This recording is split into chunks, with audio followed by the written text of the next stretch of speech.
अच्छा जी, तो सो फार अब तक की क्लासेस में हमने ये देखा था कि हमें रिलेटेड पार्टी रिलेशनशिप और ट्रांजैक्शन को समझना क्यों होता है। तो ज़रा एक एक करके मैं पूछूंगा, ऑनलाइन वालों आप बता सकते हैं। यानी तुम बताओ कि रिलेटेड पार्टी रिलेशनशिप और ट्रांजैक्शन को क्यों समझते हैं।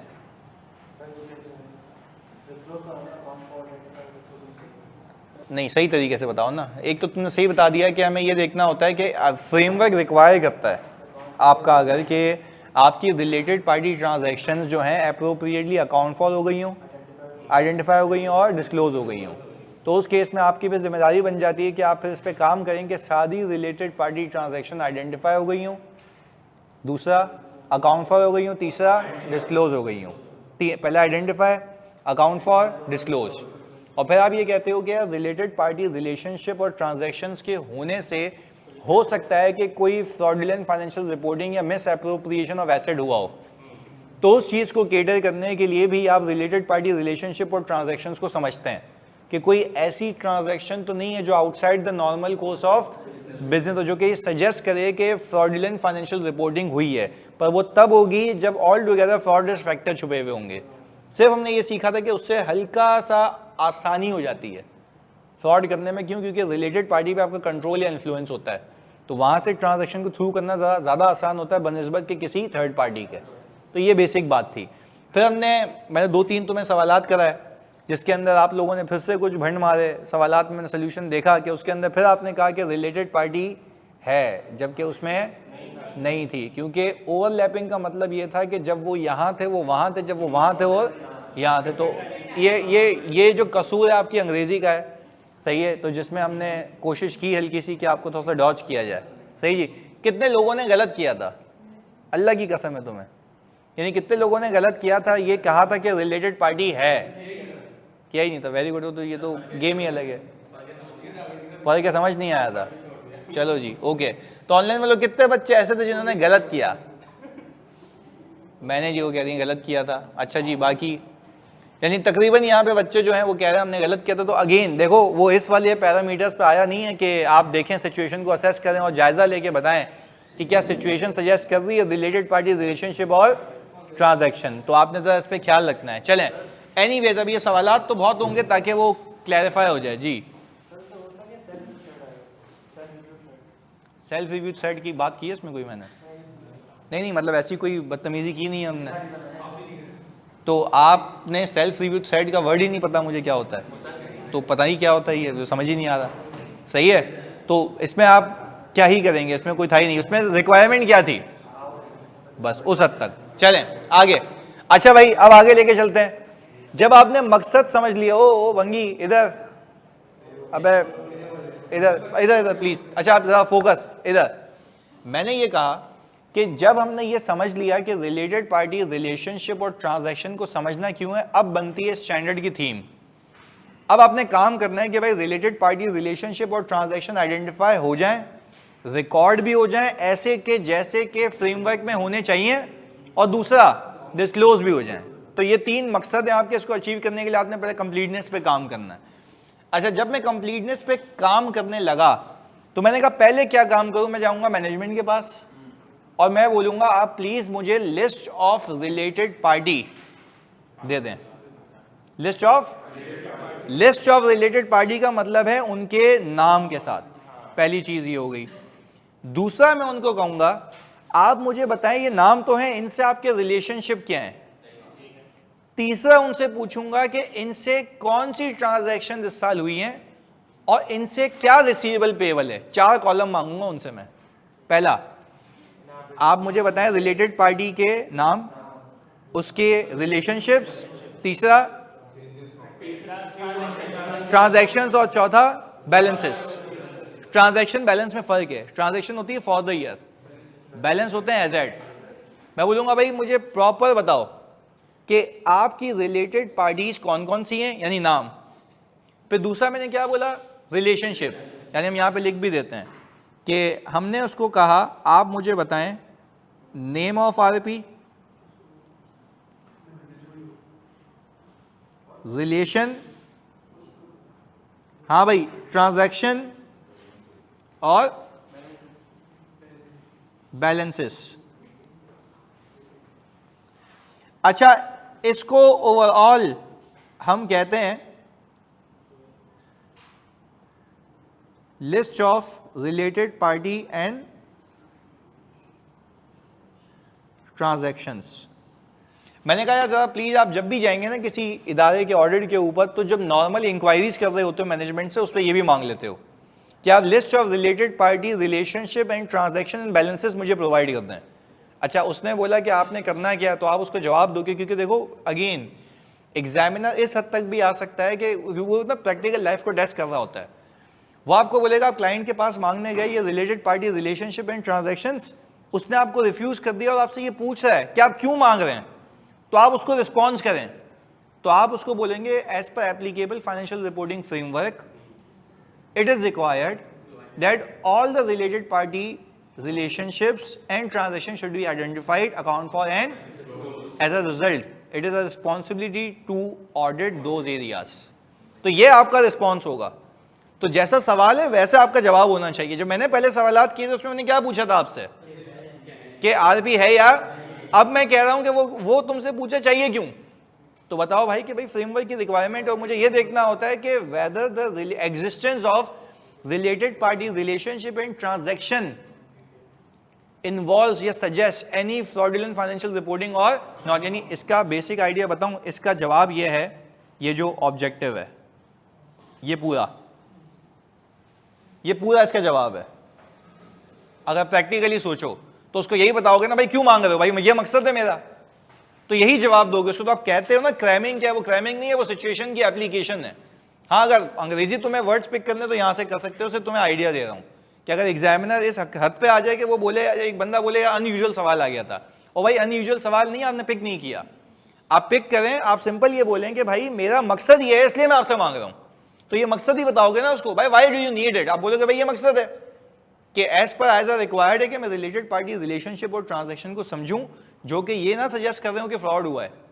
और दूसरा फ्रेमवर्क कहता है, तो जाहिर सी बात है मेरी जिम्मेदारी बनती है कि मैं एविडेंस ऑब्टेन करूं कि सारी आरपीज आइडेंटिफाई हो गई हूं, अकाउंट फॉर हो गई हूं, और ये आपका जवाब होगा, उसके पूरे नंबर होंगे। मैं फिर आपको आगाह कर देता हूं कि वो पूछ किस किस तरीके से सकता है। तो ऐसा आज तक आया नहीं है ऑब्वियसली, पर आ जाए तो आपने फिर ये लिखना है।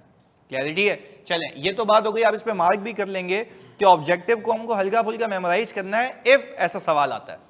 चलें, अच्छा अब मैंने कहा ऑल टुगेदर कि जब मैंने ये चीज देख ली कि यार सही है, मैंने उससे आरपी के रिलेशनशिप और ट्रांजैक्शंस मांग लिए, अब मैं उसको बोलता हूं कि यार आप मुझे ना पिछले साल की भी रिलेटेड पार्टी, रिलेशनशिप और ट्रांजैक्शन दो, और अगर मैं खुद ही ऑडिटर था पिछले साल भी, तो मैं पिछले साल की आरपी से कंपेयर कर लूंगा। अच्छा, इससे होता ही है पिछले साल की आरपी से कंपेयर करने की, क्योंकि जो पिछले साल आ रही थी वो इस साल नहीं है, तो इसका मतलब है ये हो सकता है ये इनकम्प्लीट हो। तो ये कंप्लीटनेस का जायजा लेने का तरीका है कि आप एक पिछले साल वाली रिलेटेड पार्टी, रिलेशनशिप और ट्रांजैक्शन से उसको कंपेयर करें, और कोई रिलेटेड पार्टी, ट्रांजैक्शन या रिलेटेड पार्टी तुम्हें पिछले साल में दिखती है और इस साल नहीं है, तो आप इंक्वायर करोगे कि ये जो पहले रिलेटेड पार्टी थी ये अब क्यों नहीं है। अच्छा, ये सारी चीजें किसके लिए काम कर रहे हैं? कंप्लीटनेस के लिए, कि जो रिलेटेड पार्टी, रिलेशनशिप और ट्रांजैक्शन वो बताने से रह गया वो हम डिटेक्ट कर लें। और एक वन ऑफ तरीका है कि कंपैरिजन कर लो किस साल से, पिछले साल से। और यूजुअली ऐसा 10 बार होता है, हम लोग भी जब ऑडिट कर रहे होते हैं तो हमें ना न्यू रिलेटेड पार्टीज ऐसी पता लगती हैं कि जो पिछले साल होती हैं और इस साल नहीं रिव्यू होती हैं। वो कहते हैं भाई अनइंटेंशनली मिस हो गई, इसको भी डाल दें, वो खुद बता देता है। तो मैंने कहा सही है भाई, कंप्लीट तो करके दो ना। अच्छा, जब ये बात होती है ना कि यार अनइंटेंशनली रह गई, मैं उससे पे दूसरा सवाल करता हूँ कि यार तुम लोगों ने क्या कंट्रोल्स लगाए कि तुम्हारी सारी रिलेटेड पार्टी, ट्रांजैक्शंस या उससे पहले रिलेशनशिप आइडेंटिफाई हो जाए वापस से। मैंने कहा देखो यार तुम्हारी आरपी मिस हुई है ना, तो मतलब तुम रेकलेसली मुझे चीजें दे रहे हो। तुम लोगों ने क्या कंट्रोल लगाए कि तुम्हें सारी रिलेटेड पार्टी, रिलेशनशिप आइडेंटिफाई हो जाए अलॉन्ग विद ट्रांजैक्शंस, और उसके बैलेंसेस भी रिपोर्ट हो जाए। तो उसने कहा आए चले मैं आपको बताता हूं। अच्छा, जो इदारा कहे कि यार हमने कोई आरपी पे कंट्रोल नहीं लगाए हुए, तो इसका मतलब ये है वहां पे रिस्क नहीं, फ्रॉड नहीं, गलत गलत गलत गलत गलत। आप बोलेंगे रिस्क होगा, पर risk of undisclosed related party, risk of, यानी अगर मैं रिलेटेड पार्टी के रिलेटेड रिस्क कहूं ना, यानी देखो फॉर एग्जांपल अगर आपको कुछ लिखना है तो आप बोलेंगे रिलेटेड पार्टी के चैप्टर में आपके क्या ही रिस्क हैं कि रिलेटेड पार्टी रिलेशनशिप आइडेंटिफाई ना हुआ हो, ट्रांजैक्शन सही तरीके से अकाउंट फॉर ना होना इज अ फ्रॉड, सही है। तीसरा, डिस्क्लोज ना हुई हो। 3 किस्म के रिस्क हैं रिलेटेड पार्टी में। पहला, आइडेंटिफाई ना हुई हो, अकाउंट फॉर सही ना हुई हो। अच्छा, अकाउंट फॉर सही ना हुई हो की एग्जांपल्स याद है ना, कि वो जो आईटी कंपनी की एग्जांपल थी, रेवेन्यू पूरा रिकॉर्ड होना चाहिए था, हो नहीं रहा था। और वो पीपी वाली एग्जांपल भी याद होनी चाहिए कि वो जो है पैसे फ्रॉडुलेंटली यहां से निकाले गए थे, वो था मिस एप्रोप्रिएशन ऑफ एसेट। पर वो हुआ कैसे था, जब एग्जिस्ट कर रही थी रिलेटेड पार्टी, उसके साथ ये ट्रांजैक्शन थी। चलें, अगेन हमने ये कहा कि इदारे को पूछा हमने कि भाई ये बताओ कि तुम्हारी जिम्मेदारी बनती है कि तुम्हारे फाइनेंशियल स्टेटमेंट्स में मटेरियल मिसस्टेटमेंट ना हो ड्यू टू फ्रॉड या एरर, तो उसके लिए तुम कंट्रोल लगाते हो, ऐसा है। It is the responsibility of management to implement those controls that are necessary to make sure that the financial statements are free from whether caused by error और फ्रॉड। तो उसके अंदर एरर या फ्रॉड जो भी है वो आरपी की वजह से भी तो हो सकता है ना, कि रिलेटेड पार्टी रिलेशनशिप या ट्रांजैक्शन आइडेंटिफाई ना हो, या रिलेशनशिप पता है ट्रांजैक्शन नहीं पता लगी तो पूरी सही तरीके से डिस्क्लोज नहीं हुई। तो कहने का मतलब है ये रिस्क पे कंट्रोल लगाया जाता है, और कंट्रोल कौन लगाता है, मैनेजमेंट। अच्छा, मैनेजमेंट से मैंने एक एक करके पूछना शुरू किया। मैंने कहा मैनेजमेंट भाई ये बताओ कि आपने क्या कंट्रोल प्लेस किए हुए हैं जिससे आपको ये हो कि सारी रिलेटेड पार्टी रिलेशनशिप सामने आ जाए, ट्रांजैक्शंस भी सामने आ जाए और एप्रोप्रिएटली डिस्क्लोज भी हो जाएं। उसने कहा कि यार हमने एक ना कोड ऑफ कंडक्ट डिसैमिनेट किया हुआ है। मैंने कहा कोड ऑफ कंडक्ट? उसने बोला जी, हम करते ये हैं कि हर महीने या बाय एनुअली या एनुअली कोड ऑफ कंडक्ट डिसैमिनेट करते हैं अपने डायरेक्टर्स को, अपने सीनियर एग्जीक्यूटिव्स को, क्योंकि आपको याद होगा रिलेटेड पार्टी में सीनियर एग्जीक्यूटिव्स भी आते हैं जिसको हम कहते हैं की मैनेजमेंट पर्सनल, जो डिपार्टमेंटल हेड्स होते हैं। अच्छा, हम उनको कोड डिसैमिनेट करते हैं, डराते हैं कि अगर आपकी कोई रिलेटेड पार्टी रिलेशनशिप या ट्रांजैक्शन हुई और आपने हमें नहीं बताई तो उस पर डिसिप्लिनरी एक्शन होगा। अच्छा, क्या ये एक कंट्रोल एनवायरनमेंट का फीचर है? क्या आप एक खौफ क्रिएट कर रहे हो? क्या आप बोल रहे हो कि भाई नहीं बताया तो फिर तुम गए, कल को डिटेक्ट हुई है तो टेक्निकली वो आके खुद बताएंगे। अच्छा, कैसे सुनना भाई? अगर फॉर एग्जांपल एक की मैनेजमेंट पर्सनल है, हेड ऑफ सप्लाई है, हेड ऑफ सही है, या हेड ऑफ एडमिन है जो परचेजिंग करता है तुम लोगों के लिए, जो अप्रूवल करता है। अच्छा, उसने ये वो देखा कि यार उसकी एक ऑब्वियसली सिस्टर की कंपनी है जहां से वो माल परचेज करते हैं, उसको डिस्क्लोज करना चाहिए ना। अच्छा, अगर वो कर रहा है या करने पे मजबूर हो रहा है तो वो कोड ऑफ कंडक्ट है जिसमें बताया गया, जिसमें बोला गया कि भाई आपने ये बताना है, आके एक मैकेनिज्म बनाया कि आप आके रिपोर्ट कर रहे हैं। अच्छा, उसके अलावा एक तो ये लगाया हमने कंट्रोल की, हमने कोड ऑफ कंडक्ट बताया, हमने सबको बोला कि भाई आपने अपने इंटरेस्ट को बताना है आके। दूसरी चीज, विसिल ब्लोइंग मैकेनिज्म लगा दिया। अच्छा, whistle blowing I think fraud में भी था, यहाँ पे भी लगा सकते हो। ये कंट्रोल लगा कौन रहा है? मैनेजमेंट। अच्छा, विसिल ब्लोइंग मैकेनिज्म में ये है कि भाई अगर किसी और को पता लगे कि किसी हेड ऑफ डिपार्टमेंट के साथ या किसी के भी साथ कंपनी के बंदे की कोई ट्रांजैक्शन हो रही है जो उसका रिलेटिव है, आप बता दें, आप इन्फॉर्म कर दें, हम देख लेंगे कि क्या वो रिलेटेड पार्टी है या नहीं है, क्योंकि उसकी डेफिनेशन है। एग्रीड? अच्छा, ये 2 बातें हो गई। मैंने कहा और बताओ कंट्रोल, मजा आ रहा है।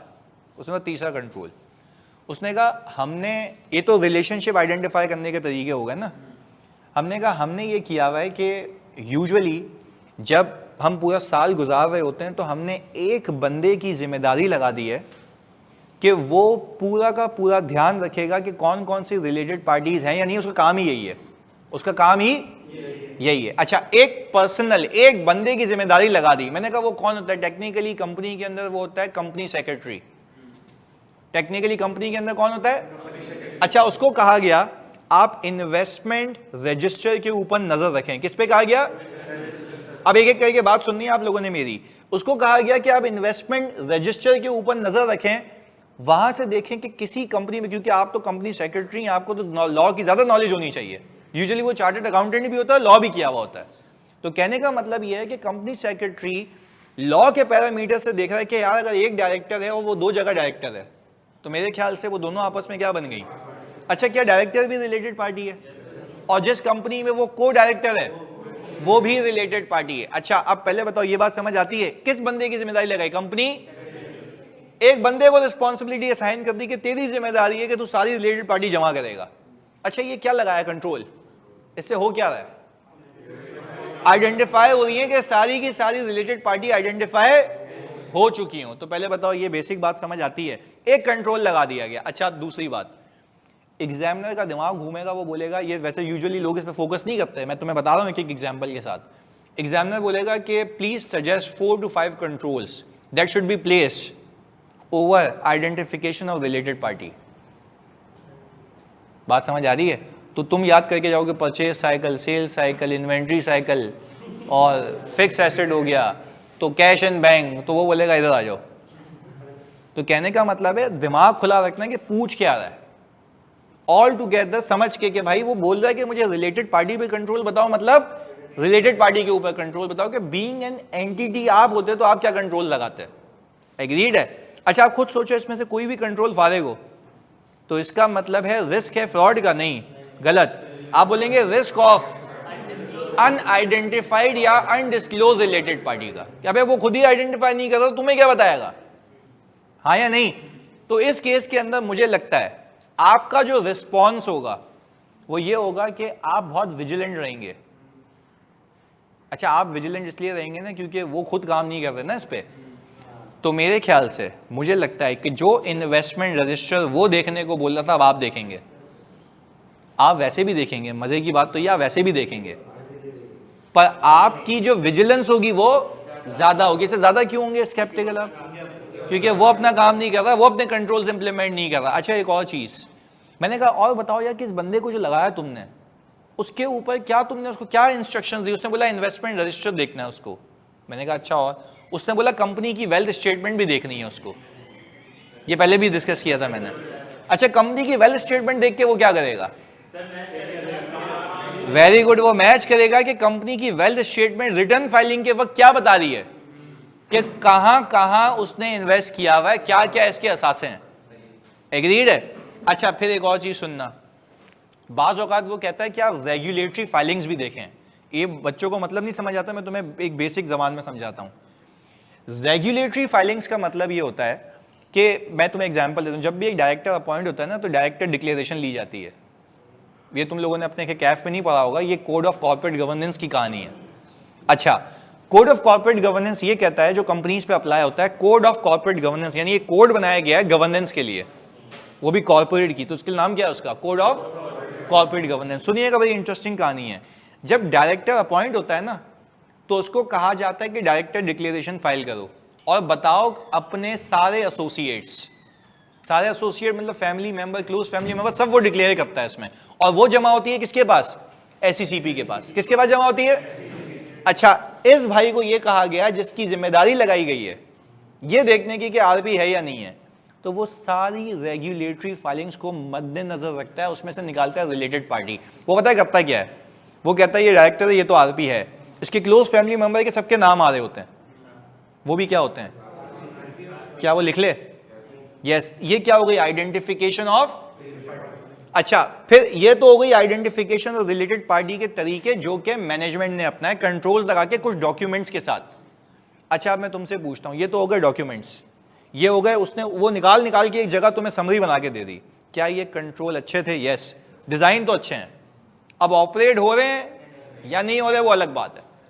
वो क्योंकि देखो कंट्रोल हमने तो ये बचपन में सीखा है कि कंट्रोल लगाना अलग बात है, उसका ऑपरेट होना अलग बात है। अच्छा फिर इसी चीज को देखने के लिए इंटरनल ऑडिट डिपार्टमेंट लगाया गया जो कि कंट्रोल्स की मॉनिटरिंग करता है, जो कि कंट्रोल्स की, अच्छा वो ये देखता है कि जो कंट्रोल इन प्लेस हैं क्या वो फंक्शनल है भी। अच्छा मेरे ख्याल से internal audit normal purchase, sale, cash and bank, fix asset सबको देख रहा होता है। अच्छा तो सर वो फ्रॉड को भी देख रहा होता है, उससे इंक्वायरी की थी। मेरे ख्याल से आप उससे इंक्वायरी ये भी कर सकते हो कि रिलेटेड पार्टी रिलेशनशिप और ट्रांजैक्शंस की तुमने टेस्टिंग की है, वो इस पे भी हो सकता है। आओ एक एक करके रीड करते हैं, बातों बातों में सिखाया, आओ देखते हैं एक एक करके। अच्छा सबसे पहले वो ये कह रहा है, स्क्रीन विजिबल है? अच्छा वो सबसे पहले ये कह रहा है कि इंक्वायरी करें। अच्छा इंक्वायरी करें related to identity of the entities related party including change from the, ये बात समझ आती है? अभी हमने जिक्र किया आगे, the nature of the relationship between the entity and these, भाई एसोसिएट है, डायरेक्टर है, कॉमन डायरेक्टरशिप है, किस वजह से ये रिलेटेड पार्टी है। अच्छा मुझे लगता है कि ऐसे ही समझने के लिए कि अगर आपका ध्यान जाए किसी आरपी पे और एक आरपी का कंट्रोल है, 100% की ओनरशिप है, तो वहां पे इन्फ्लुएंस ज्यादा होगा। ऐसा ही है ना, कॉमन डायरेक्टरशिप पे मे भी इतना ना हो पर कंट्रोल पे बहुत ज्यादा होगा। एग्रीड? क्योंकि वहां पे आप ही की चलेगी कि कंट्रोल आपका है। अच्छा अब वो कह रहा है whether the entity entered into any transactions with these related parties during the period, so the type and, भाई बताओ type of transaction, cell purchase क्या थी, आपने क्या उसको अपनी जगह रेंट पे दी हुई है, ये कोई ट्रांजैक्शन है, सारी चीजें नेचर बाय नेचर बताओ। अच्छा आप नेचर बाय नेचर पता है उससे क्यों पूछते हैं? नेचर बाय नेचर इसलिए पूछते हैं क्योंकि आप ये जायजा ले पाएं कि क्या ये ट्रांजैक्शन कोई बिजनेस सेंस बनाती है, अनयूजुअल तो नहीं है, क्या जरूरत थी। अच्छा एग्जाम्पल है, कंपनी के पास एक लैंड मौजूद थी और अनयूजुअली बेच दी, बेचने की नीड भी नहीं थी, भाई क्यों बेची? तो नेचर ऑफ ट्रांजैक्शन होगा तो आप सवाल पूछोगे ना कि भाई ये ट्रांजैक्शन हुई है तो ये क्यों बेची आपने, क्या नीड थी, क्या बिजनेस रैशनल उसका होना चाहिए? बिल्कुल होना चाहिए। तो ये कह रहा है ये सारी चीजें चाहिए, सारी बातें मैंने तुम्हें बताई। सबसे पहले लिस्ट ऑफ रिलेटेड पार्टी लोगे, उसको पिछले साल से कंपेयर करोगे और बोलोगे भाई मुझे ये बता दो कि इनसे क्या क्या रिलेशनशिप है तुम्हारा और कौन कौन सी नेचर की टाइप की ट्रांजैक्शंस हुई हैं। ये सारी चीजें सामने आ गई। फिर हमने क्या बोला, जल्दी बताओ कि कंट्रोल्स क्या लगाए हुए, एक एक करके। क्या हम कोड ऑफ कंडक्ट डिसैमिनेट कर सकते हैं खौफ पैदा करने के लिए कि अगर तुमने नहीं बताया तो फिर पेनलाइजेशन एक्शंस होंगे, ऐसा ही है? अच्छा अब मुझे एक बात बताओ, जब हम ये कह रहे हैं कि भाई पीनल एक्शन होगा, ये सारी चीजें सिर्फ उसको एक खौफ क्रिएट करने के लिए, एक कंट्रोल एनवायरनमेंट बनाने के लिए कि भाई वो सारी चीजें खुद आके रिपोर्ट करें, एक मैकेनिज्म बना दिया। क्या विसिल ब्लोइंग प्रोसीजर लगा सकते हैं? अच्छा वो खुद बताएगा, कोई और बताएगा? कोई और बताएगा। यही चीज फ्रॉड में भी लगाई थी। ये सारी चीजें इसलिए कि रिलेटेड पार्टी रिलेशनशिप आइडेंटिफाई हो जाए या ट्रांजैक्शन जो है वो भी आइडेंटिफाई हो जाए। अच्छा फिर क्या हम ये कह सकते हैं कि हम किसी एक बंदे की जिम्मेदारी लगा दें कि वो एक काम ये करे कि भाई वो उसकी जिम्मेदारी लगा दो कि वो सारी रिलेटेड पार्टी को जमा करता रहे। अच्छा पर वो कैसे करेगा? मल्टीपल चीजों को देख के, जैसे कि इन्वेस्टमेंट रजिस्टर देख सकता है, हाँ या नहीं? अच्छा क्या वो शेयर होल्डर रजिस्टर देख सकता है? अच्छा इन्वेस्टमेंट रजिस्टर और शेयर होल्डर रजिस्टर में क्या फर्क है? इन्वेस्टमेंट हमने की हुई होगी, शेयर होल्डर हमारे शेयर होल्डर। अच्छा अगर इसको पता लगे कंपनी सेक्रेटरी को कि हमारा जो एक कंट्रोलिंग शेयर होल्डर है उसकी दूसरी भी कंपनी है, वो भी रिलेटेड पार्टी है, सब्जेक्ट टू उसका भी कंट्रोल हो, कॉमन कंट्रोल, तो ये सारी चीजें की जिम्मेदारी किसकी लगाए भाई? इस बंदे की, जो कि यूजुअली कौन होता है, जल्दी बताओ? Company secretary. अच्छा क्या वो रेगुलेटरी फाइलिंग देख सकता है? ये सारी एग्जांपल्स दे रहा हूं तुम्हें। रेगुलेटरी फाइलिंग्स का मतलब ये है कि एसईसीपी के अंदर डायरेक्टर्स की डिक्लेरेशन जमा होती है, एग्रीड है? तो वहां से सब सामने आ जाता है कि भाई उसके क्लोज फैमिली मेंबर कौन कौन से हैं, तो वहां से आप देख लो। अच्छा फिर इसी बंदे को कहा गया कि भाईजान ये तो आपने रिलेशनशिप्स को आइडेंटिफाई कर लिया, हमने बोला ट्रांजैक्शंस पे क्या कंट्रोल है?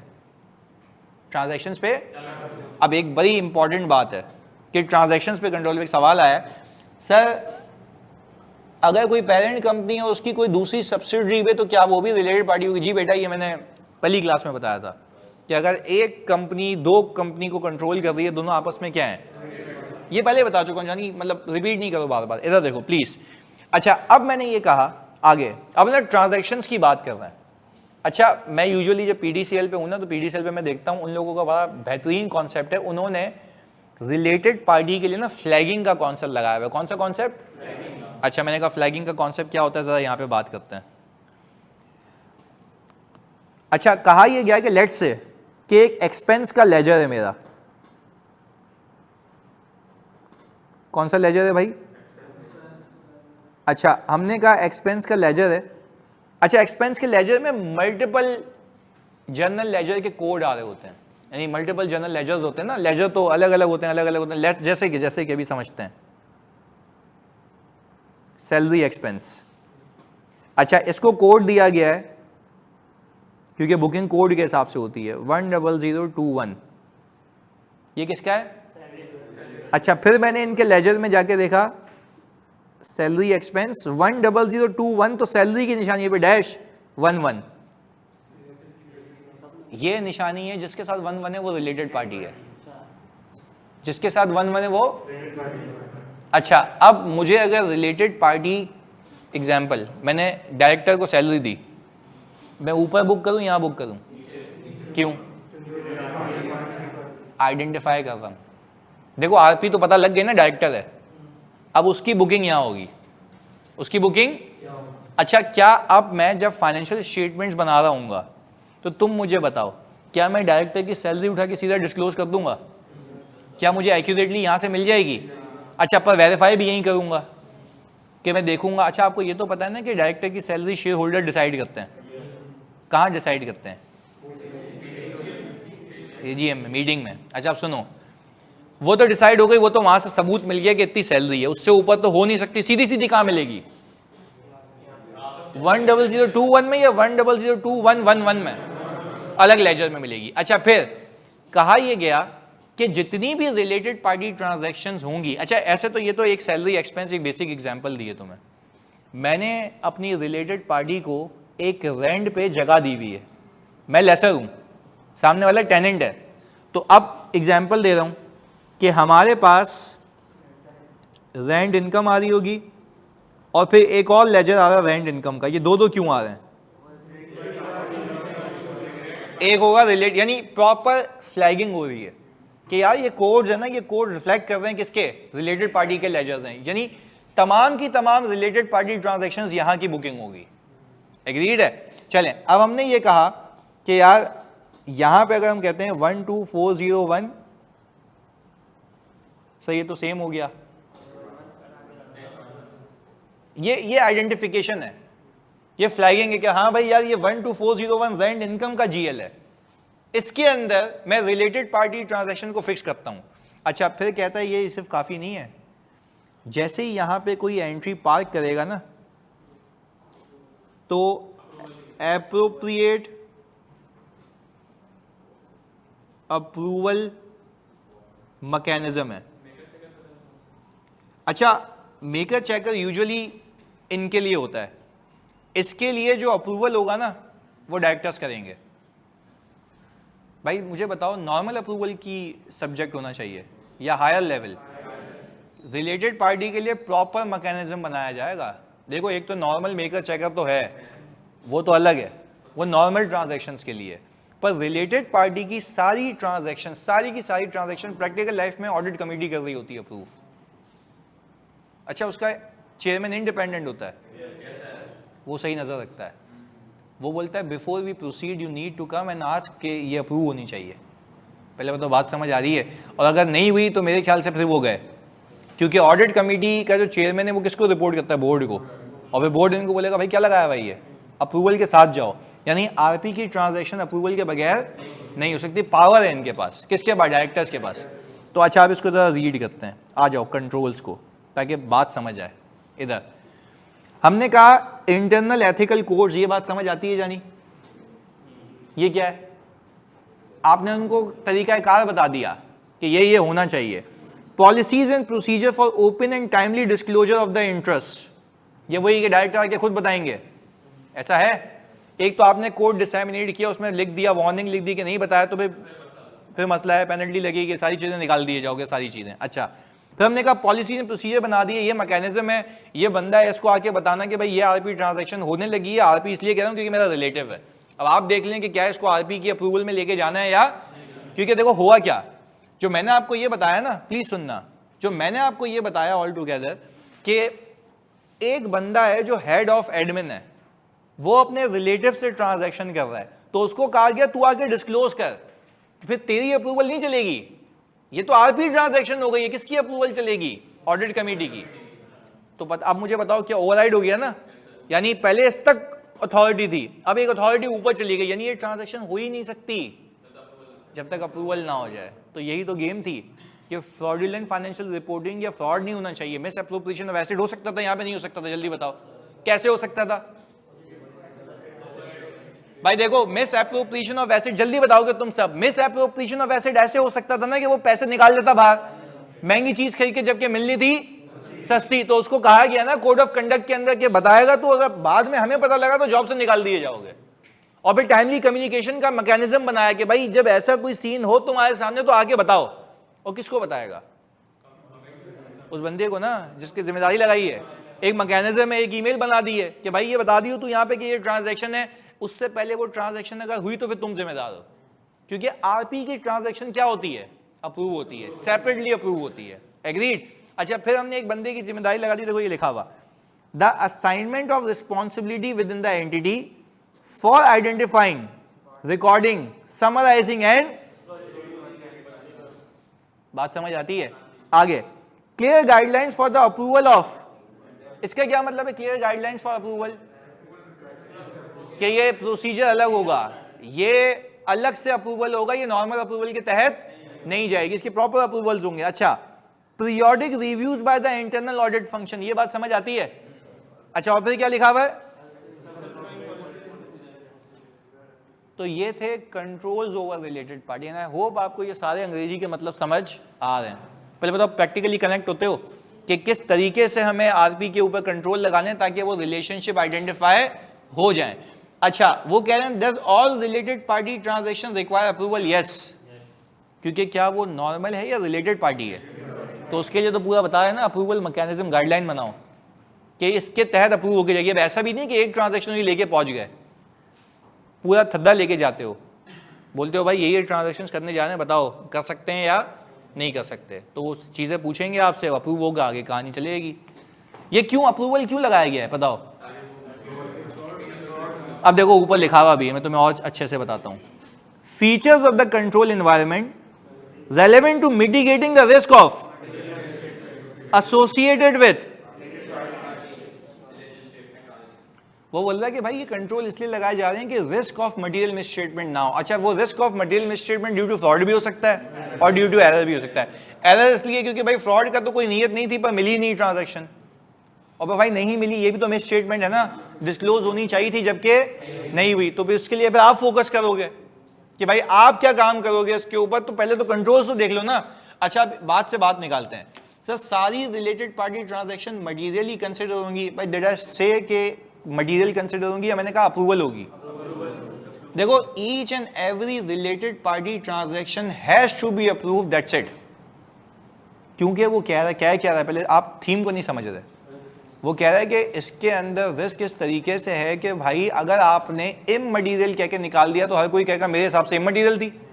तो आपको कहा गया क्लियर इंस्ट्रक्शन है, आरपी ट्रांजैक्शन दिखे पलंदे में डालो, अप्रूव कराओ। नॉर्मल या एक एक्स्ट्रा ऑर्डिनरी अप्रूवल है? Extra ordinary. मैकेनिज्म इसलिए बनाया गया था कि सामने आ जाए, क्योंकि देखो ऑडिट कमेटी क्या बोलेगी पता है कि जब जैसे फॉर एग्जांपल तुम्हें मैंने अभी example the head of admin की, हेड ऑफ एडमिन को बुलाएगी ऑडिट कमेटी, बोलेगी अच्छा मुझे बताओ तुमने इसको सेलेक्ट किया है, वेंडर की सारी कोटेशंस दिखा दो, वेंडर की। अच्छा, ऑडिट कमेटी ने देखा, सही है, फिर कहा प्राइसिंग दिखा दो, वो कोटेशन के साथ प्राइसिंग देखी, क्वालिटी देख ली, हिस्ट्री देख ली, पता लगा वाकई जेन्युइन है, अप्रूव कर दिया। अच्छा, ये क्यों किया? ताकि मिस एप्रोप्रिएशन ना हो। ये क्यों किया? अच्छा, उलट सोचो, अगर मिस एप्रोप्रिएशन नहीं है ना, हमने मान लिया नहीं है, डिस्क्लोज तो होनी चाहिए ना, आइडेंटिफाई हो गई, अप्रूव हो गई, सही हुई, रिकॉर्ड सही हुई, तो हमारा भी तो यही मकसद था, आइडेंटिफाई हो जाए, अकाउंट फॉर हो जाए, वो भी तो यही कर रहा है, पर अपना काम तमीज से कर रहा है। अच्छा, उलट सोचते हैं, उसने बताया, ऑडिट कमेटी ने कहा भाईजान ये क्या कर रहे हो यार, दिमाग खराब है तुम्हारा, ये कैसे, बाकियों ने कम कोटेशन दी हुई है, तुमने इसको सेलेक्ट किया हुआ है, अब बताओ पकड़ा गया? ये बात है, ऐसे सोचना है। तो वो भी यही कर रहा है कि भाई अप्रूवल मैकेनिज्म इसलिए लगाया गया ताकि वो होने से रोके। डिटेक्शन तो चलो बाद में हो जाएगी, पर अप्रूवल मैकेनिज्म क्या है कि वो ट्रांजैक्शन हो ही नहीं सकती जब तक एक रेलेवेंट बंदे का अप्रूवल, क्योंकि related party will always carry a risk कि यहां पे या तो आइडेंटिफाई ना हो, या तो वो अकाउंट फॉर सही ना हो, या तो डिस्क्लोज ना हो। हम उसी पे काम कर रहे हैं। तो पहले बताओ कंट्रोल्स की कहानी समझ आती है? पॉइंट 1 देखो, पॉइंट 1 है आपकी तरफ से कम्युनिकेशन कि भाई ये आपका अमल दखल होना चाहिए, इस तरीके से आपने बिहेव करना है, ये तो आपकी तरफ से कम्युनिकेशन हो गई। फिर आपने उसी कम्युनिकेशन में बोला कि भाई ये पॉलिसीज एंड प्रोसीजर है, अगर आपको आरपी कम्युनिकेट करनी है तो इस चैनल के जरिए आओगे, ये ईमेल है इस पर कॉपी कर देना। सही है, दोनों में फर्क ये है।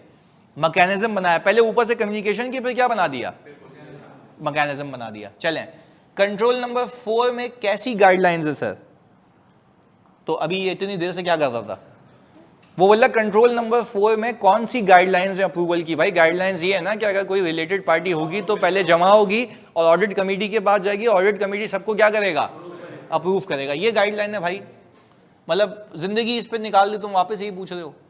जल्दी बताओ सलमान जानी, क्लियर है जल्दी से सारे बच्चे? अच्छा, अब एक सबसे सवाल, पहले बताओ कंट्रोल्स ओवर रिलेटेड पार्टी समझ आते हैं कि आपने ये कंट्रोल्स लगाने ताकि ऑल टुगेदर आपकी रिलेटेड पार्टी रिलेशनशिप आइडेंटिफाई हो जाए, अकाउंट फॉर हो जाए। और अच्छा, क्या ये कंट्रोल्स लगाने से क्या मेरी फ्रॉडुलेंट फाइनेंशियल रिपोर्टिंग और मिस एप्रोप्रिएशन ऑफ एसेट दोनों का रिस्क कम हो जाता है? हो जाता है, क्योंकि आपने अप्रूवल मैकेनिज्म लगाया हुआ पूरा। एग्रीड है? अच्छा, बातों बातों में हमने जब ये सीखा तो आपको याद होगा कि हमने कहा था कि यार जब एक बंदा उसने असाइन किया तो उसको कहा गया था ये डॉक्यूमेंट्स देखना। तो ये भी तुम्हें कंट्रोल्स का अंडरस्टैंडिंग लेते हुए समझ आती है कि ये डॉक्यूमेंट्स वो देखता है, तो मैं भी वो डॉक्यूमेंट्स देखूंगा ताकि टेस्ट ऑफ कंट्रोल कर सकूं, ताकि टेस्ट ऑफ। अच्छा, अब एग्जांपल देता हूं वैसी टेस्ट ऑफ कंट्रोल की। उसने कहा गया कि भाई वो मंथली रिकॉर्ड बनाता है शेयर होल्डर रजिस्टर से। किससे? तो मैं लिखूंगा ना, सेलेक्ट अ सैंपल ऑफ क्या, recon. Very good, select a sample of reconciliation of any day a month, क्योंकि फ्रीक्वेंसी 12 महीने। Agreed? And inspect whether the reconciliation between the shareholder register has been made और not. Shareholder register and related party transactions की sheet जो होती है उसके बीच में recon बनी, ये टेस्ट ऑफ कंट्रोल हो गया। अच्छा, किसी भी महीने में तुमने बोला फैब की दे दो और वो नहीं निकली, फिर तो मतलब कंट्रोल्स, मुझे लगता है तुम्हें रिलेटेड पार्टी की आइडेंटिफिकेशन पे कम काम करना होगा। ज्यादा क्यों?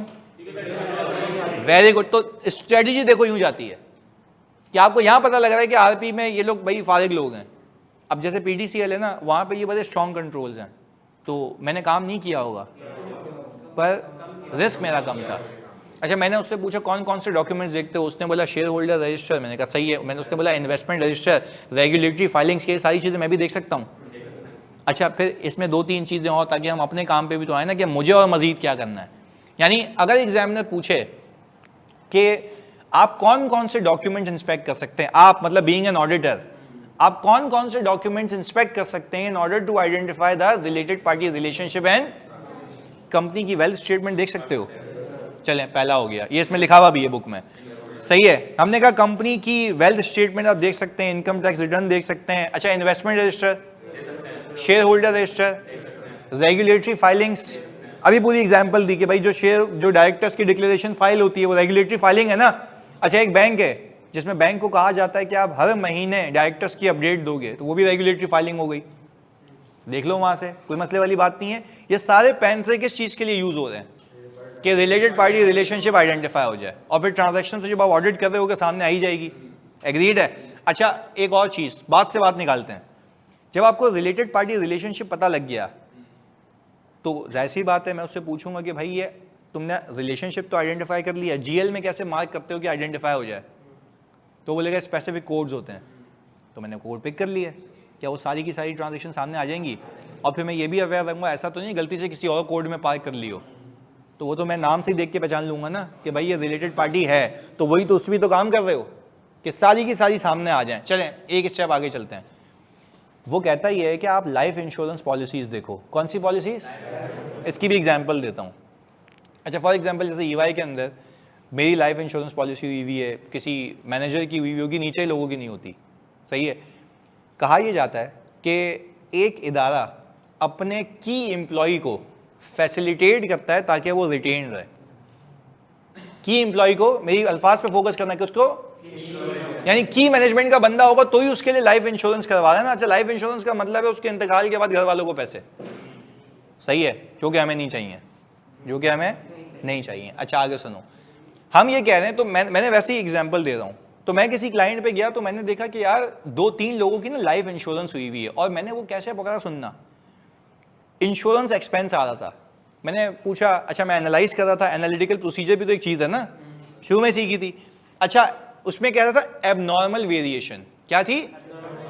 अच्छा मैंने देखा, मैंने बोला यार इंश्योरेंस किस चीज़ की है? एक तो उस जूनियर ने कहा हमारी कि सर एक इसमें कार इंश्योरेंस है, जो इन्होंने कार खरीदी हुई है ना उसकी इंश्योरेंस कराई है। मैंने कहा सही है, फेयर इनफ।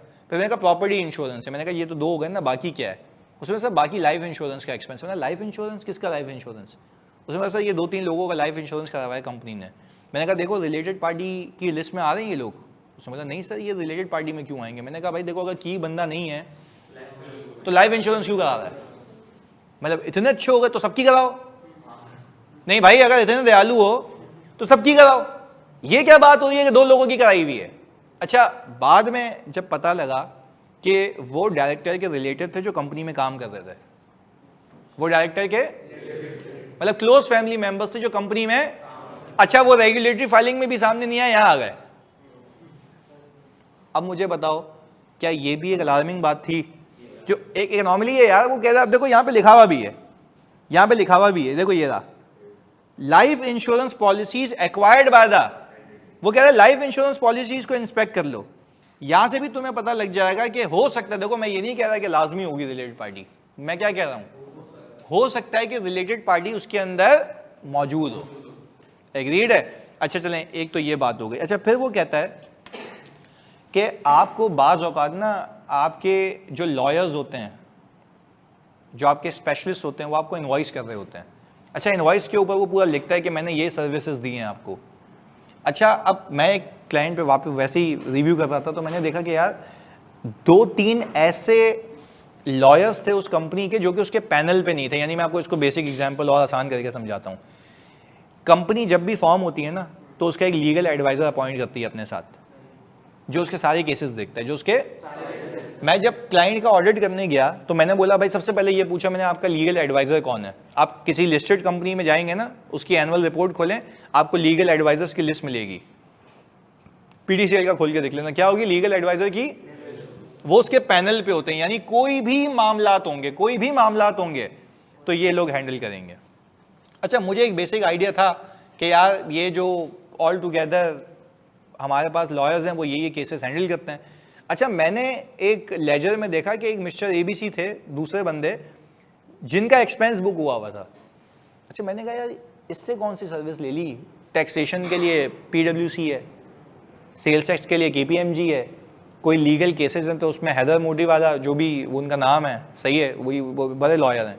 अच्छा और फिर 1-2 और लॉयर्स थे। मैं कहा ये कहाँ से आ गया यार? अच्छा बाद में पता लगा, हमने इसकी इनवॉइस निकाली तो उसमें लिखा हुआ था due diligence, legal due diligence. कौन सी? लीगल ड्यू डिलिजेंस करवाई हुई थी इन्होंने किसी एक कंपनी की कि उसको मैं खरीदूं। लीगल ड्यू, लीगैलिटी में तो कोई मसला नहीं है। अच्छा यार ये तो हमें पता लगी बात कि यार तो लीगल ड्यू डिलिजेंस करवाई हुई है किसी कंपनी की और उसको बिड भी हो चुकी है। यानी इसका मतलब ये है कि ये एक ऐसी ट्रांजैक्शन थी रिलेटेड पार्टी जो हमारी नज़र में नहीं थी, पर वो तो किसने बता दी? लॉयर ने हमें बताई है, इनवॉइस में लिखा हुआ था। तो अब देखो वो क्या कह रहा है, specific invoices and correspondence from the, पहले बताओ कहानी समझ आती है? तो बाज़ औक़ात जब वो कम्युनिकेट कर रहे होते हैं प्रोफेशनल एडवाइजर, तो प्रोफेशनल के लिए ही जाते हैं। फॉर एग्जांपल अगर आज मैं दुबई में कंपनी खरीदना चाहता हूं या किसी ऐसे एरिया में जहां के लॉ की मुझे नॉलेज नहीं है, तो मैं खुद करूंगा या किसी लॉ के एक्सपर्ट को हायर करूंगा? भाई वो आपको पूरी फिजिबिलिटी बना के देगा कि आपने इस तरीके से ये डॉक्यूमेंट्स लेने, ये सारी चीजें, तो ये बात समझ आ जाएगी सामने। तो ये क्या रिलेटेड पार्टी थी? यस। अब एक्वायर कर चुके, उसने मुझे बताया नहीं था, वो कह रहा है यार पब्लिक इन्फॉर्मेशन है। भाई पब्लिक इन्फॉर्मेशन डिस्क्लोज कर, यही तो बात है कि डिस्क्लोज करना है, आपने छुपा क्यों? ऐसे तो आप डिसएडवांटेज दे दो बाकी लोगों को, आप सबको बताओ कि भाई ये होने लगा है। तो रिलेटेड पार्टी रिलेशनशिप और ट्रांजैक्शन को हाइड नहीं करना। अच्छा तो आप मुझे बताएं, भाई वो कह रहे हैं सर बिड की, भाई बिड करके शेयर्स वेयर्स खरीद चुके थे पर वो मेरे इन्वेस्टमेंट रजिस्टर में नहीं आ रहा था, तो अब मैंने कहां से पिक किया? यहां से पिक किया। तो भाई इनवॉइस से पता लग गया ना कि वो ड्यू डिलिजेंस कर रहा, सारी चीजें। और इसको यूं भी देख लो, इसको इस तरीके से भी देखो, चलो बिडिंग की हुई है, इनवॉइसिंग, अभी शेयर्स नहीं खरीदे, तो जब आगे जाके सुनना, ये तुम लोग बताओगे मुझे ऑनलाइन, सब तुम भी ऑनलाइन लो, तुम भी तो सुनना, एक बड़ी अहम बात यहां से रिपोर्ट से कैसे कनेक्ट करता हूं देखना। ईयर एंड के बाद हुआ ये कि तुमने शेयर्स खरीद लिए, ईयर एंड के बाद हुआ ये कि तुमने, और तुमने कोई 5 बिलियन के शेयर्स खरीदे, कितने के? मुझे लगता है this is a significant subsequent event, significant ऐसा है। अच्छा, तो मुझे लगता है कि इसको डिस्क्लोज होना चाहिए, क्योंकि रिपोर्ट से पहले हुआ है, ईयर एंड के रिपोर्ट से ईयर एंड के बाद हुआ है। अच्छा, अब तुम बताओ मुझे, क्या इसमें एम्फेसिस और मैटर आना चाहिए? यस, क्योंकि सिग्निफिकेंट ट्रांजैक्शन हुई है और जो यूजर की अंडरस्टैंडिंग के लिए। अच्छा, तो अकाउंट फॉर तो नहीं हुई, तो ईओएम के लिए अकाउंट फॉर होना लाजमी है या डिस्क्लोज होना? हुई भी है। एग्जामिनर का जिस दिन दिमाग शार्ट हुआ ना, वो ये पूछेगा, बोलेगा भाई एक सिचुएशन बनाएगा, बोलेगा भाई एक रेगुलेटरी फाइलिंग थी या एक प्रोफेशनल एडवाइजर की इनवॉइस थी जिसमें आपको पता लगा है कि ये एक रिलेटेड पार्टी भी नहीं लिखेगा, बोलेगा एक प्रोफेशनल आपका एडवाइजर है, उसकी इनवॉइस से ऑडिटर को ये पता लगा कि एक ड्यू डिलिजेंस चल रही है किसी क्लाइंट की जो कि ईयर एंड के बाद एक्वायर कर ली गई है, ईयर एंड के बाद। अच्छा, तो आप बोलोगे सही है, कर ली ईयर एंड के बाद, नो इम्पैक्ट, जबकि सब्सिक्वेंट सिग्निफिकेंट इवेंट है। सिग्निफिकेंट सब्सिक्वेंट इवेंट देख लो, उसमें लिखा हुआ था डेफिनेशन में उसकी, सिग्निफिकेंट सब्सिक्वेंट इवेंट है, और सिग्निफिकेंट सब्सिक्वेंट इवेंट को क्या डिस्क्लोज करना जरूरी है? अच्छा, फिर क्या उसके ऊपर यूएम बनता है? तो यहां से रिपोर्ट का सवाल भी निकल सकता है, पर ऑल टुगेदर शुरू आरपी से होगा, खत्म रिपोर्ट पे होगा। अच्छा, वो लिख दे के एंटिटी ने डिस्क्लोज कर दिया, तो आप बोलोगे नो इम्पैक्ट ऑन रिपोर्ट, या यूएम आ सकता है? यूएम आ सकता है, पर ओपिनियन पे कोई मसला। अच्छा, यही कहूं कि उसने जो फैक्ट्स डिस्क्लोज किए हैं वो गलत किए हैं, फिर ओपिनियन पे इम्पैक्ट है, तो वो पूरी कहानी अपनी जगह है। तो पहले बताओ उसकी इंप्लीकेशन समझ आती हैं कि कैसे ऑल टुगेदर रिपोर्ट तक जा सकती हैं ये। चलें अब इसको एक एक करके रीड कर लेते हैं ताकि आप इसमें सेटिस्फाइड रहें। ड्यूरिंग द ऑडिट, अब ये ऑडिटर की बात कर रहा है, the auditor may inspect records और documents that may provide information about the, ये कब लिखेंगे? जब आपको बोला जाए कि आप कौन से डॉक्यूमेंट्स बीइंग एन ऑडिटर देखेंगे, ताकि आपको रिलेटेड पार्टी रिलेशनशिप और ट्रांजैक्शंस का पता लग जाए। आगे, एंटिटी के income tax return, information supplied by the entity to, ये कौन सी एग्जांपल थी? Director declaration. इस पे एग्जांपल्स लिखा करो ताकि बाद में याद रहे। शेयर होल्डर का इन्वेस्टमेंट रजिस्टर, ये है। अच्छा, contracts and agreements with the, अच्छा ये तो मैंने पहली क्लास में एग्जांपल दी थी कि अगर डायरेक्टर या डायरेक्टर की बेटी से आपने कोई एग्रीमेंट किया हुआ है रेंट वेंट का, तो वो भी रिलेटेड पार्टी रिलेशनशिप और ट्रांजैक्शन में आता है, बिल्कुल आता है। अच्छा सर, देन आरपी वाले डिस्क्लोजर में इंक्लूड करेंगे न्यूली एक्वायर्ड एंटिटी को? ना भाई, देखो जल्दी से बताओ, इधर ये सबसे बड़ी गलती, क्या रिलेटेड पार्टी ट्रांजैक्शन है या एक्विजिशन है? अभी आरपी बनी है, ट्रांजैक्शन रिकॉर्ड डिस्क्लोज क्या होती है? ट्रांजैक्शंस, तो ट्रांजैक्शन नहीं है, सही है। अच्छा हमने कह रही है जरूरी नहीं कि मिले, लेकिन इन चीजों से आरपी आइडेंटिफाई हो सकती है, क्या वो सही कह रही हैं? अच्छा, क्या मैंडेटरी ये सब करो तो आरपी मिल जाए? हो सकता है उसने सब खुद ही बताई हुई हो, पर ये प्रोसीजर करना आप पे लाजिम है ताकि आप अपना रिस्क हैच कर लें कि आपने इसके ऊपर काम किया हुआ है। क्योंकि ये कहना, अच्छा देखो वो तो हमने पहली क्लास में सीखा हुआ है, इंटरनल कंट्रोल वाली, ये कहना कि controls are operating effectively then we don't need to perform procedures, उससे सिर्फ हमारा रिस्क क्या होता है, कम होता है। काम हमें करना है, हमें आइडेंटिफाई करना है जो हमारे प्रोसीजर्स हैं। एग्रीड है? चलें, तो हमने ये कहा इसके बाद significant contraction arrangement not in the, अच्छा ये वही वाली एग्जांपल नहीं है ना कि जो आर्म्स लेंथ वाली के भाई वो तो सीधा सीधा उसने पीपी को 2 गुना महंगा बेच दिया, जो कि सेंस नहीं बनाता। अच्छा, फिर वो कह रहा है specific invoices and correspondence from the entity's professional adviser, ये हो गया। इंश्योरेंस पॉलिसीज हो गया, provision of designated services of financial, भाई आपने ऑल टुगेदर किसी कंपनी को लोन दिया हुआ है, भाई कौन है वो, क्यों दिया लोन उसको, तो ये बात समझ नहीं आती। तो आपने फाइनेंशियल सपोर्ट अगर दिया है विदाउट किसी कॉस्ट, तो ये बात इटसेल्फ मतलब सिर्फ और सिर्फ काफ़ी ये देखने के लिए कि ये रिलेटेड पार्टी हो सकती है। भाई आप गए कंपनी में, आपने ऑडिट करना शुरू किया, आपकी बैलेंस शीट पे आ रहा है लोन टू XYZ कंपनी, हमने पूछा भाई क्यों लोन दिया हुआ है, तो वो कह रहा है कि बस यार वो उसको चाहिए था। भाई क्यों चाहिए था? बोला नहीं सूद भी तो चार्ज कर रहे हैं। मैंने कहा नहीं भाईजान, आप ये बताओ राशनल क्या है इसके पीछे? मतलब एक आपका काम ही नहीं है लोन देना, किसी भी कंपनी को मुंह उठा के लोन दे दिया आपने, तो क्या वो रिलेटेड पार्टी हो सकती है?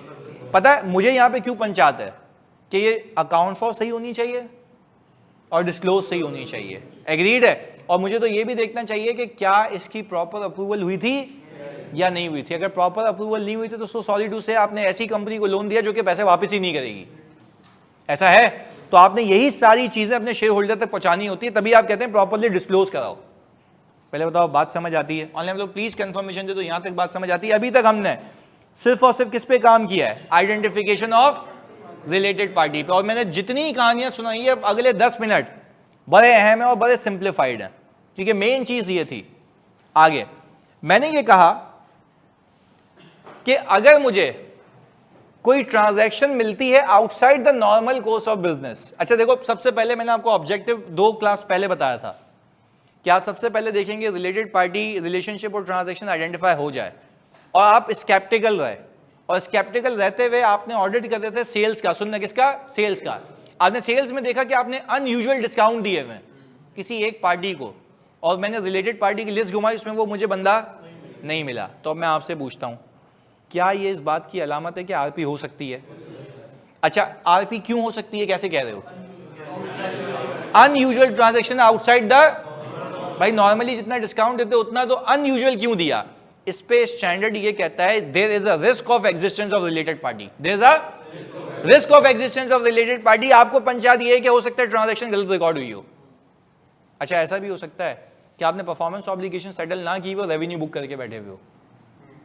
तो ये सारी चीजें आरपी में ज्यादा आसान होती हैं, ये सारी चीजें आरपी में ज्यादा आसान होती हैं। अच्छा, आपको पता लगे कि ईयर एंड के ऊपर इतनी ज्यादा सेल बुक हुई हुई है तो फ्रॉड रिस्क फैक्टर वो वहां निकल गए, और आपने देखा उस पर अप्रूवल भी नहीं हुआ हुआ, ओवरराइड हुआ हुआ है, उस पर आरपी आ सकती है।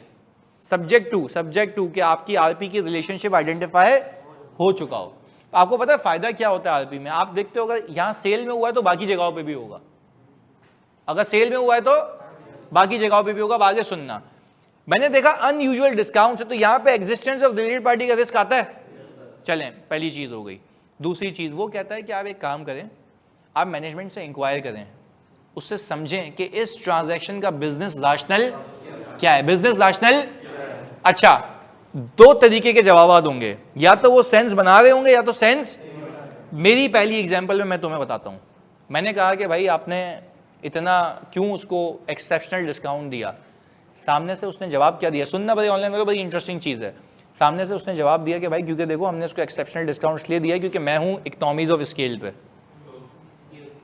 सही है, ये क्यों नहीं? इकोनॉमीज ऑफ स्केल का मतलब है कि मेरी जो फिक्स कॉस्ट है वो बहुत कम है, मैं बल्क में प्रोड्यूस करता हूं। अच्छा, मैं ओवरऑल प्रॉफिट में हूं, जाके देख लो, मेरा कॉन्ट्रैक्ट लॉस में नहीं है। और मैंने दूसरा इसलिए किया क्योंकि इसकी सारी ग्रुप कंपनीज मेरे पास एज अ कस्टमर ज्वाइन हो गई हैं। अच्छा, उसकी सारी ग्रुप कंपनीज मेरी कोई रिलेटेड पार्टी, क्या ये बात सेंस बनाती है? अगर मैं जाके देख लूं कि वाकई में बाकियों ने ऑर्डर दिए या, तो मैं कहूंगा क्या एग्जिस्टेंस ऑफ रिलेटेड पार्टी का रिस्क था? यस, पर वो खत्म हो गया क्योंकि transaction outside the normal course of business थी। बट मुझे देख के समझ आया कि भाई आरपी हो सकती है पर बिजनेस रैशनल है। उलट उसने कहा यार हमने एक आध बार किया, आगे से नहीं करेंगे। अब रिस्क है किस चीज का? क्योंकि आप कह रहे हो ये कैसे हो सकता है, बिजनेस सेंस नहीं बन रहा। फ्रॉड नहीं, आप ये कह रहे हो कि भाई ऑल टुगेदर आपने आरपी छुपाई है तो रिलेटेड पार्टी को कम प्राइस पे बेच रहे हो। अच्छा, ये आपको रिस्क पता है और ज्यादा कब मुसीबत होगी? जब वो कहे मैं आर्म्स लेंथ पर ट्रांजैक्शन करती हूं, तो उस केस में तो आपके लिए ज्यादा रिस्क हो गया क्योंकि वो डिस्क्लोज कर रही होगी कि we are doing this transaction at, जबकि एक्चुअली इट इज नॉट। तो आप डिस्क्लोज करोगे ये ट्रांजैक्शन है जो आर्म्स लेंथ पे नहीं हुई है। अच्छा, आप इसको रीड करते हैं। If the auditor identifies significant transaction outside the entity's normal course of business when performing the audit procedures as referred above or through the other audit procedure, the auditor shall inquire the management about nature of these transactions to check ensure। भाई क्यों ये अचानक से हुई है, मतलब ये तो सेंस नहीं बन रही है। अच्छा, whether related party involve है या नहीं है। पर देखो ये वाली एग्जांपल मैंने लिखी हुई है। Client says that we have entered into this transaction because we have taken benefit of and still we are making. As a result, we have onboarded all companies of the new customer to grow the, क्या business sense बना रही है, और वो कह रहा है RP नहीं है, तो मतलब मुझे इस बात पे तसल्ली हो जाएगी कॉन्ट्रैक्ट वगैरह वेरीफाई करके कि आरपी नहीं है. पहले बताओ कहानी समझ आती है? अच्छा, ऑल टुगेदर इसी के अंदर this is one of transaction it will never happen again. ये रिस्क है किसका? आरपी की एग्जिस्टेंस का, क्योंकि आप ऐसे किसी को बेच, देखो आरपी की एग्जिस्टेंस का ना भी हो ना, मैं तुम्हें फिर बता रहा हूं, सुनना मेरी बात फोकस से, आरपी की एग्जिस्टेंस का रिस्क ना भी हो तब भी आपको रिस्क है कि यहां पे आपके एसेट्स मिस अप्रोप्रिएट हुए होंगे, क्योंकि फ्रॉड हो सकता है, क्योंकि आपने अनयूजुअल एक्सेप्शनल डिस्काउंट्स दिए. आप पता है, मैं आपकी जगह होता ना, इस पर रिस्पॉन्स अगर ऑडिट मुझसे पूछे एग्जामिनर, मैं जाता सेल साइकिल पे, मैं देखता who has approved the discount. नहीं, यही बात समझ, डिस्काउंट किसने अप्रूव किया, मैं वहां पे जाकर देखता डिस्काउंट के अप्रूवल नहीं, मैं बोलता वही फ्रॉड हुआ है, और मुझे पता भी लग जाता कि फ्रॉड इस जगह हुआ है. वेयर एंड हाउ, यहां से पता लग रहा है कि अगर फ्रॉड हुआ तो कैसे हुआ और कहां हुआ, तो मुझे पता लग रहा है ना यहाँ पे ट्रांजैक्शन को समझ के, तभी तो मैं पूरा प्रोसेस समझ के आया हूं कि भाई सेल्स के डिस्काउंट्स अनऑथराइज नहीं हो सकते, फिक्स प्राइस होती है, स्टैंडर्ड प्राइस सेटिंग हुई है, उसके नीचे जा कैसे सकते हो यार. पहले बताओ कहानी समझ आती है? इसकी एक और एग्जांपल बनाई समझने के लिए. क्रेडिट टर्म अलाउ होती है सप्लायर से मुझे, अब मैं बायर एंड पे आ गया, 80 दिन, नॉर्मल डेज कितने होते हैं? अच्छा, मैंने उसको बोला भाई ये कौन मेहरबान है तुझ पे यार कि तुझे जो ये इतने दिन का क्रेडिट दे रहा है. वो बोला तेरे को क्या मसला है? मैंने कहा मुझे मसला ये है कि आरपी है तो डिस्क्लोज कर, है या नहीं? क्यों पता है? सुनना एक बात, क्योंकि मैं तुम्हें एग्जाम्पल दे रहा हूं, बड़ी इंटरेस्टिंग एग्जाम्पल है, क्योंकि एक तो हो सकता है दोनों आरपीओ पर उस कंपनी के माइनॉरिटी शेयर होल्डर्स भी हैं, वो बोलेंगे यार तुमने इतने दिन पैसे यहां फंसा के रखे हुए, तुम उसको रोल ओवर करते तो पैसे ज्यादा कमाते, तो डिविडेंड भी ज्यादा आता, तो ये तो भाई मार जा रहा है ना चीजें, तो आप शेयर होल्डर को व्यू तो पूरा कि यार ये क्रेडिट टर्म ये सेट हुए हुए हैं, आप डिस्क्लोज करो उसको. पहले मुझे बताओ ये बात समझ आती है? अच्छा, अब आगे मैंने उससे पूछा भाई तुझ पे मेहरबान क्यों है वो कंपनी, तो इसने जवाब क्या दिया? We have been allowed with these extended credit period because we have made a, तो उसने बोला सही है, मैंने बल्क परचेज दिया, उसने मुझे डिस्काउंट नहीं दिया, पर मैंने ऑल टुगेदर क्रेडिट टर्म ले लिया ज्यादा, मैं कमा लूंगा इतने पीरियड में पैसे रोल ओवर करके. क्या सेंस बनता है? बनता है. तो अब मेरा जो शक था गलत था क्या? नहीं, शक सही था, आरपी नहीं निकली. वो कह रहा है बिजनेस रैशनल को समझो, इंक्वायर करो मैनेजमेंट से, what is the business rational, इसका पर्पस क्या है ये करने का, समझ आ गया तो वेल एंड गुड. अच्छा, आगे क्या कहता है? We don't know why the extended credit period has been allowed. Existence of risk of related party है, बिल्कुल है. नहीं भाई, तुम जाओगे अभी तुम्हें पता लगेगा दुनिया में कि क्या होता है. पता नहीं क्यों दे दिया भाई, जाके देख ले, तो बोलेगे सही है पे देखते हैं हम भी.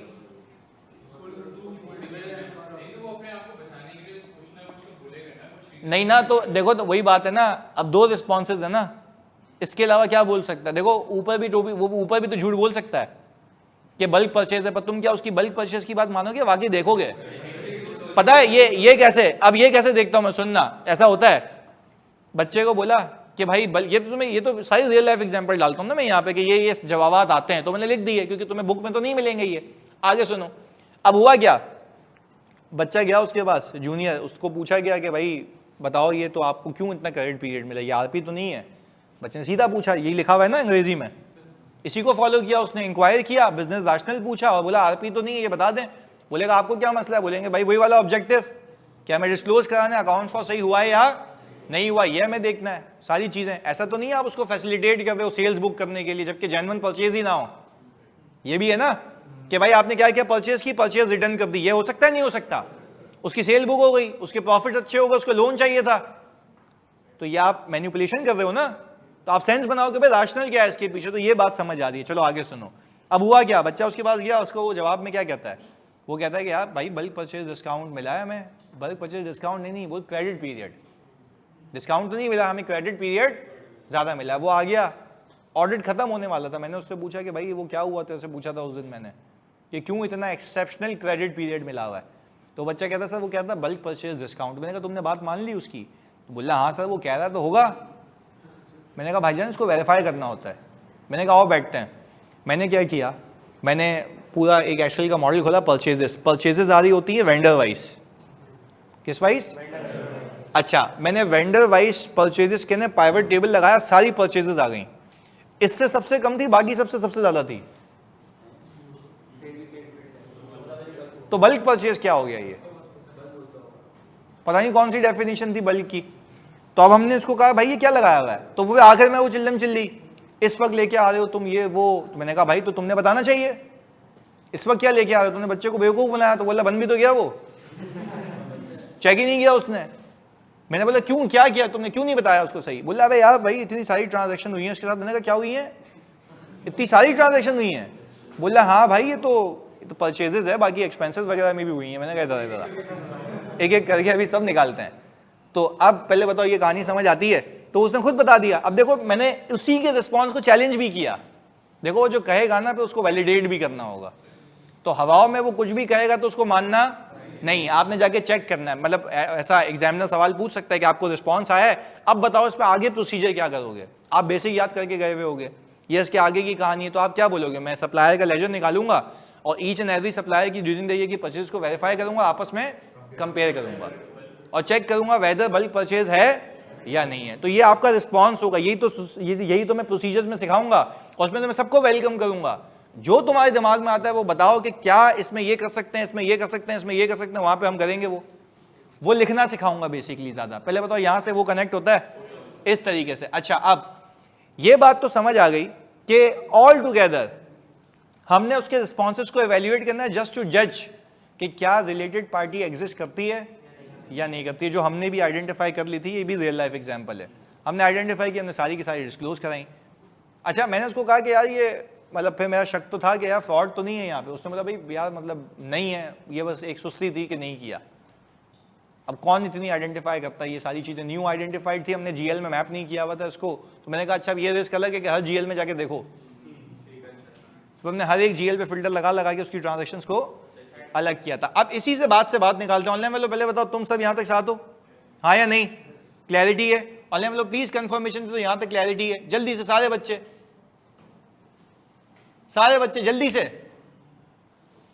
ओके अब बेहतरीन, अब आगे देखो।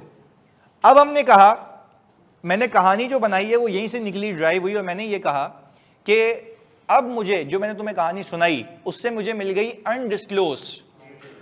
क्या लिखा हुआ है? If undisclosed related party comes to an auditor's attention. यही हुआ ना जो उसने बताई, हमें पता लग गई। अच्छा अब मैं सबसे पहले काम क्या करूंगा, बड़ा इजी है ये तो सीधा सीधा याद कर लेना, पर तुम्हें प्रैक्टिकली समझा देता हूं। जो समझा भी चुका हूं रिपीट करता हूं सिर्फ। सबसे पहले मैं अपने टीम मेंबर्स को बुलाऊंगा, मैं बोलूंगा भाई ये न्यू आरपी है, जो जिस एरिया में काम करना सब अपनी अपनी निकालो। उनको बताना लाजमी है। क्यों? तो पहले उनको नहीं पता थी, तो अभी अनडिस्क्लोज पता लगी। और देखो वैसे ही पता लगी जो पहले प्रोसीजर परफॉर्म की है, चाहे उससे पता लगी हो, outside the normal course of business से लगा पता लगी हो, पता लगी है। अब हमने सबको बता दिया कि भाई ये चीजें हैं, ये आरपी है। अब आपको जो मिले साइड में करते रहना। क्यों साइड में करवा रहा हूं? डिस्क्लोज होगी, उसकी अकाउंटिंग भी चेक करनी है, उस पर स्पेसिफिक कंसिडरेशन होगी अकाउंटिंग की कि कोई फ्रॉड तो नहीं हुआ, कोई अनयूजुअल अकाउंटिंग तो नहीं हुई है, तो उस पर चेक करना है। अच्छा उस पर टेस्टिंग अलग होती है। एग्रीड है? चलें पहली बात ये हो गई। दूसरी बात, मैं क्लाइंट के पास जाऊंगा, जैसे मैंने तुम्हें भी बताया, मैं क्लाइंट को बोलूंगा कि भाई आपके कंट्रोल्स क्यों फेल हो गए, कौन सा कंट्रोल फेल हुआ जिसकी वजह से ये आरपी मिस हो गई, कौन सा कंट्रोल फेल हुआ जिसकी वजह से ये आरपी मिस हो गई। तो मैं फिर आपको पता है ये क्यों पूछ रहा हूं, ताकि मैं दोस्त चार्ज गवर्नेंस को बताऊं, कम्युनिकेट करूंगा किससे कि भाई ये कंट्रोल फेलियर है। नहीं आ रही बात समझ? आ गई? वहां से कनेक्ट हो गया ये। चलो तीसरी चीज, मैंने कहा मैनेजमेंट को अब तुम मुझे इसकी सारी की सारी रिलेटेड पार्टी ट्रांजैक्शंस आइडेंटिफाई करके दो। अच्छा पहले मैंने किसको कहा? अपनी टीम को। फिर उससे इंक्वायरी किया कंट्रोल कौन सा फेल हुआ था। तीसरा दो जावेद, क्या नहीं, दो जावेद गवर्नेंस को कंट्रोल डेफिशिएंसी बताऊंगा। तीसरा ये उसको बोलूंगा कि तुम मुझे सारी ट्रांजैक्शन बताओ जो इससे हुई हुई है। चौथी चीज जो मैंने टीम को बोला ना, अब मैं जो उसने बताई है अपनी टीम वालों को मैच करूंगा। नहीं यही बात समझ? मैच क्यों करता हूं? क्योंकि अगर उसने कह दिया ये है तो क्या वो कंप्लीट है, या उस पर भी काम करना है? उस पर भी काम करना है। तो मैंने उसको तभी चौरंगियों को बोला था अपना काम शुरू करो, ताकि जब आए तो फिर मैं रेलेवेंट ऑडिट प्रोसीजर परफॉर्म करूं on the newly identified related party. कौन सी? उस पर काम करूंगा कि भाई उस पर कौन कौन सी ट्रांजेक्शन हुई हुई है। अच्छा, जब ये ऐसे छुपी हुई ट्रांजेक्शन सामने आती है ना, उस पर अकाउंटिंग का भी रिस्क होता है कि हो सकता है अकाउंटिंग सही ना हुई हुई है, तो उस पर ज़्यादा फोकस करके करना है। अच्छा, फिर मुझे लगता है कि यहाँ पे ऐसा भी रिस्क आ सकता है कि और भी कोई हो। आपको पता है मैं वही प्रोसीजर वापस परफॉर्म करूंगा जो पहले किए थे शुरू से। क्यों? हो सकता है उस प्रोसीजर में कोई मिस हो गया, और हो सकता है कोई और भी हो सकता है। ऐसा है तो आपको क्या लगता है? सिंपल बात है, वही काम वापस से करूंगा जो पहले किए थे, वापस से करूंगा वो काम। अच्छा, आखिरी चीज, हो सकता है कि ये अनडिस्क्लोज आरपी की transaction appears to be intentional. Appears to be, अच्छा, तो मेरे ख्याल से अगर वो अपीयर हो रही है इंटेंशनल तो फिर ये फ्रॉड हो सकता है। तो इसके लिए आपने ओवरऑल रिस्पॉन्स लेना होता है, जैसे कि एक्सपीरियंस टीम मेंबर लेके आओगे, अपनी रिस्क असेसमेंट को चेंज करोगे, एलिमेंट ऑफ अनप्रेडिक्टेबिलिटी इनकॉर्पोरेट करोगे, nature, timing and extent of, this is how related party is linked to that way fraud. पर जब फ्रॉड रिस्क फैक्टर दिखे कि उसने इंटेंशनली छुपाया, तो भाई क्यों छुपाया था उसने इंटेंशनली, क्यों नहीं बता रहा, तो ये फ्रॉडुलेंट फाइनेंशियल रिपोर्टिंग हो सकती है। तो इस केस में आप बोलते हो कि भाई बाकी भी हो सकती हैं, तो बड़े लड़के ले आओ ताकि आइडेंटिफाई हो जाए। अच्छा, सिंपल बेसिक बातें थी, रीड कर लेते हैं, क्योंकि ये मैंने तुम्हें बताया था आरपी में बहुत टाइम लगा चुका था शुरू की क्लासेस में। इधर देख लो, the auditor shall promptly communicate the relevant information, हाँ जी, किसको?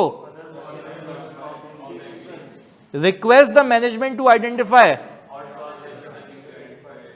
inquiries as to why the entity's controls over RP and transaction fail to enable the identification or disclosure of, यहां तक किया था। चलें आगे, perform appropriate substantive audit procedure relating to such newly identified related party। वही वाली बात कि मैं कंपेयर करूंगा, मैं देखूंगा कि क्या वो ट्रांजेक्शन सही रिकॉर्ड हुई हुई है या नहीं हुई हुई। आगे, reconsider the risk of other related party or other significant related party transaction that may exist but the management has, यानी बोला भाई रिकंसिडर कर लो एक बार फिर से कि ऐसी और तो कोई नहीं है जो वो भी बताने से रह गया हो, तो वापस से वो काम कर लेंगे।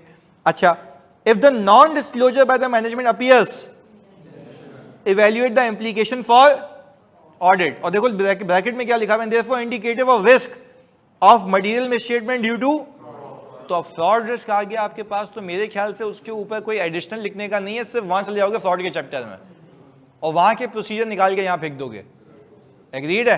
पक्की बात है?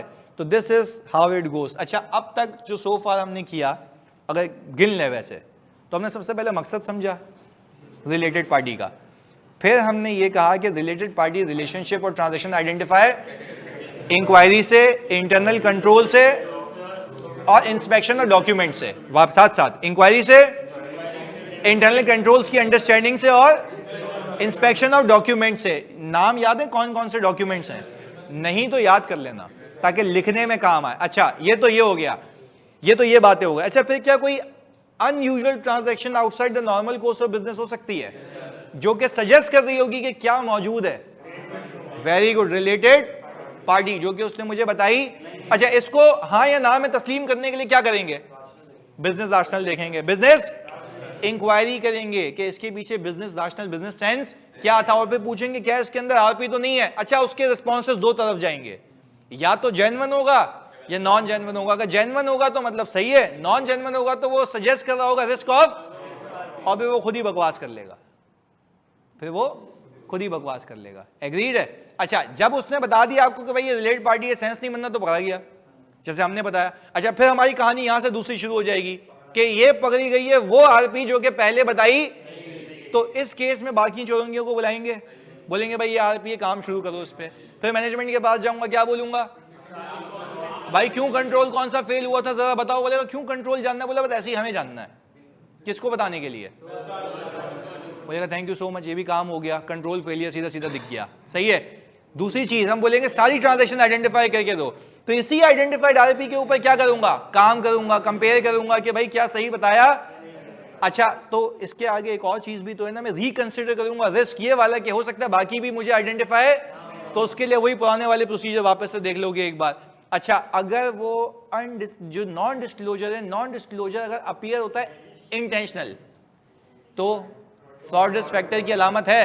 अगर फ्रॉड रिस्क फैक्टर की अलामत है तो मेरे ख्याल से ओवरऑल रिस्पॉन्स क्या होगा? Experience team member, high supervision, highly sceptical और नेचर, टाइमिंग और एक्सटेंट ऑफ प्रोसीजर में एलिमेंट ऑफ अनप्रेडिक्टेबिलिटी इनकॉर्पोरेट करेंगे। पहले बताओ पूरा सीन समझ आता है? इस तरीके से जाना है। अभी आरपी में 2 चीजें रह गई हैं, वो कल करेंगे। सही है जी, फिर आरपी खत्म। चलें, ओके, अल्लाह हाफिज़, लव यू टू जानी।